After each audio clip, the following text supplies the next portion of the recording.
Big-time main event coming up this weekend in our thumbnail. Of course, it's Holly Holm, the former bantamweight champ, taking on phenomenal Ketlen Vieira, who's looking to take another former bantamweight champ's name home to her bag of tricks as she's coming off a big-time main event in her first main event in the UFC against Miesha Tate. She beat Cupcake by decision. It was a fight that happened, and that's about all I have to say about that one. She won some rounds, she lost some rounds. I scored a 48-47 for Viera. And now she's parlaying that forward to a fight against Holly Holm, who's on a nice 2-fight win streak, but we haven't seen her compete in about a year and 7 months since she beat Irene Aldana in a fight, Matt, that I have to be completely honest, I did not think Holly Holm was going to win that fight. Not a lot of people did. Aldana was kind of the hotness in the division at the time, and for good reason. She had knocked out Ketlen Vieira with that beautiful left hook that everyone remembers, like flatlines or poster type stuff. And then was supposed to get a title shot. Exactly, but it never happened, and she ended up taking the fight with Holly Holm, because we talk about this all the time. It was sort of the position Rakic was in this past weekend. You can kind of get a title shot, right? But if you beat Jan Blachowicz, you're definitely going to get a title shot. Ketlen was sort of in that position, Irene Aldana was sort of in that position when she had fought Ketlen Vieira, or after she had fought Ketlen Vieira. But Holly Holm put on one of those old-fashioned ass-kickings that you do appreciate out of a 40-year-old in this division, because for Holly Holm, you never really expect to see a big evolution out of her game. You know the boxing's in her back pocket, you know how good of a kickboxer she is. She has shown some good offensive grappling here or there. I always go back to the Megan Anderson fight, but that's the thing. If I have to talk about an opponent like Megan Anderson to boost up your grappling, it sort of tells you where that fighter is with their grappling. Yes, they can use it in some fights, but it's probably not how they get their bread buttered at the end of the day. I do really like the movement out of Holly Holm, and interesting fact about Holly Holm, her name got brought up so much the week that Amanda Serrano fought Katie Taylor, it wasn't even funny. Because, fun fact, Eddie Hearn wants Holly Holm to fight Katie Taylor. That would be awesome. That would be a really, really fun fight. Now, Katie Taylor beat her pillar to post. Holly Holm's a little bit older in her career, but still, it was cool to see Holly Holm get some kind of shine that week, because that week really was to promote a lot of kind of former women's boxers who hadn't gotten their shine. It was nice to see Holly Holm get a little bit of promotion outside of the UFC. That's just a sidebar. The thing about Holm is, and you bring up the time off, when is Father Time going to catch up to her? Because at 40 years old, a movement-based fighter who's not big on finishes, and this is my big point, the UFC loves to throw Holly Holm in main events. I kind of talk about Chidi Njokuani was the Anthony Smith of Bellator, like, hey, we don't know who to be in the main event. Holly Holm was like that for a really long time, too, to the point where she main evented a pay-per-view that not a title was competed for. Like, it was a made-up pay-per-view that sold buys. People paid money to watch Holly Holm versus Jermaine Durandamy. That fight wasn't very good, but that's the thing about Holm. People are going to talk about her for the Ronda Rousey head kick knockout and all these great kickboxing and boxing accolades that she has. Inside the UFC octagon, she's not the most exciting striker, for being honest. She's very defensively sound. She uses low output, I would say, but the threat of high power behind her output.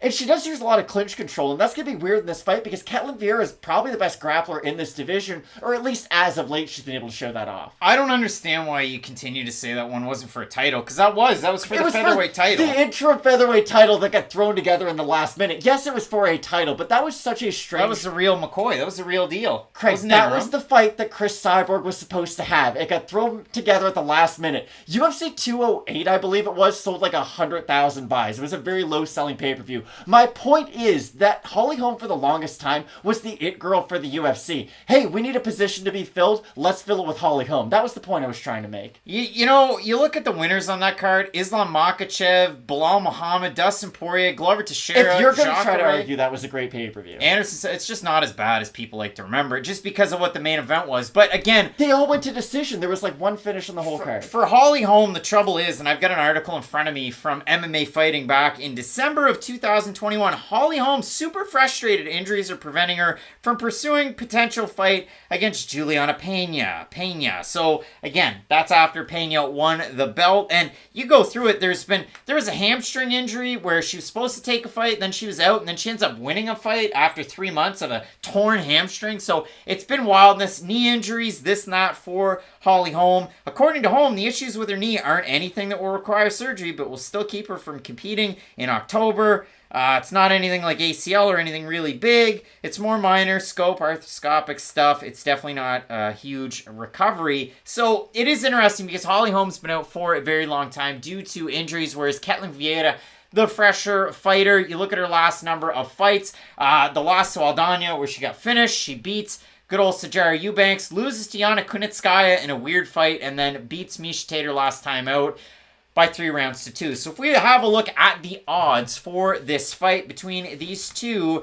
top fighters in this UFC bantamweight division. Can I just say one thing? I felt like Ketlen Vieira did look pretty good against Miesha Tate. Her striking seemed to take at least half a level up in that fight because Viera up until that point was a massive liability on the feet. She was someone who, if you look at her baseball war, it would be like all grappling, 0 stand-up. It'd be all offense, 0 defense.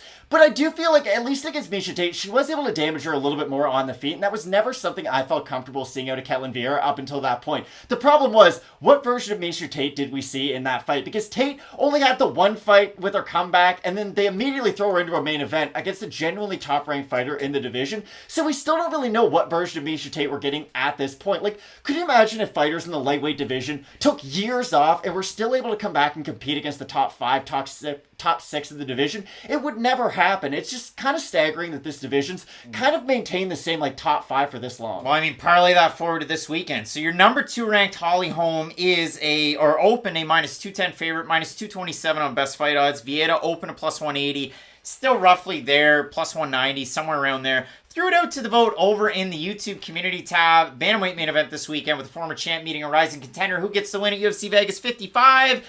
And 74% of you picked the number 2 ranked Holly Holm to get the win over Ketlen Vieira. The comments over in the comments section, we've got Holly will patter around and outpoint Ketlen with strikes, defend takedowns, and win a decision.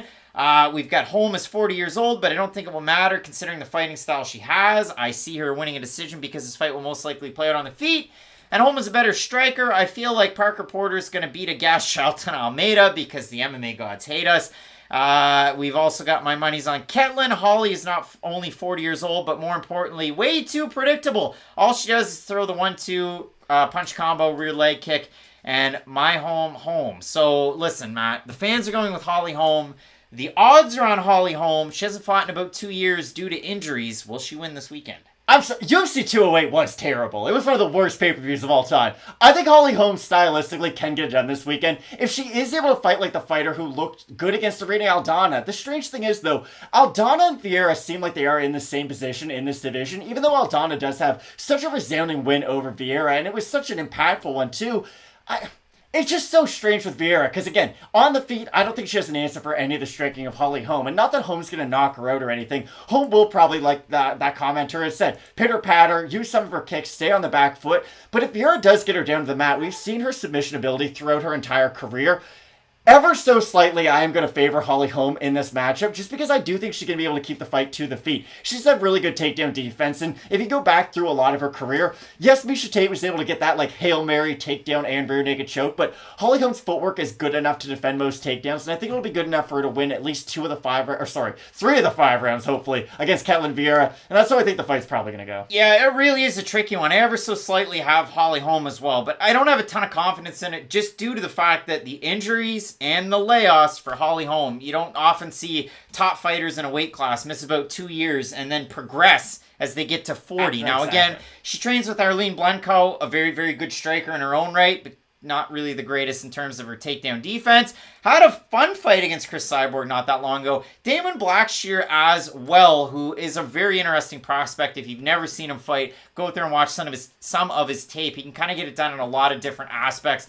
I like Holm for the volume on the feet. We saw that from Miesha Tate. Wasn't able to get her the winner last time out. But a much more dynamic striker is Holly Holm when compared to Tate. So both of us ever so slightly going with the US of A's. Holly Holm to get the win in the long-awaited return. But let us know down below in the comment section who you have. Because again, 74% of the fans early on going with Holm. But there's that little thing in the back of my head going, Ketlen Vieira is younger, she can mix in her takedowns, and we did see a bit of a striking progression from fight over fight in that last one where she took on Miesha Tate, where she could certainly pull out a win. So you're going to want to check out Question Mark Kicks, Matt. When does that happen? 2 hours before the fights start. Now, We thought it was 2 hours before the fight started last weekend. They decided to have the latest Fight Night card Exactly. ever. The fight started a little late. That's on us. Mistake won't happen again next week. But this should be a really fun fight. And there are a couple fights where I'm kind of waiting until I see both of them on the scales to make that final pick. So QMK should be good. I'm always really excited for that show. So yeah, make sure you tune in 2 hours before the first prelim starts. Should be a fun one. Let us know again in the comments section on the YouTubes, the Spotifys, the Apple Podcasts as well. Check out those shows, and it should be a big time fight week. So keep it locked in with Fight Night Picks. We always say, let's get into it.